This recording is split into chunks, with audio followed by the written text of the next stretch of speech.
Kegiatan vaksinasi pelajar digelar di Kabupaten Ogan Ilir untuk memperingati Hari Pahlawan 10 November oleh Korem 044 Gapo.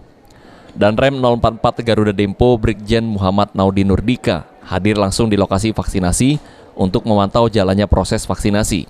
Setidaknya ada ribuan pelajar dari Ogan Ilir dan Oki mengikuti vaksinasi memperingati Hari Pahlawan ini.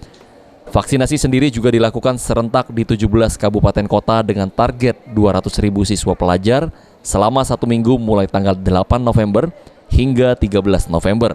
Khusus di Ogan Ilir sendiri, vaksinasi dipusatkan di Madrasah Aliyah Negeri 1, Saka 3, Indralaya. Ini laboratorium dari kesehatan dan seluruh komponen dalam rangka menghadapi 10 November memperingati Hari Pahlawan dan mengajak seluruh pelajar di seluruh. Vaksinasi ini sendiri dilakukan agar kekebalan kelompok atau herd immunity dapat segera tercapai di Sumatera Selatan, khususnya Ogan Ilir dan Ogan Komering Ilir. Ahmad Romawi, PAL TV.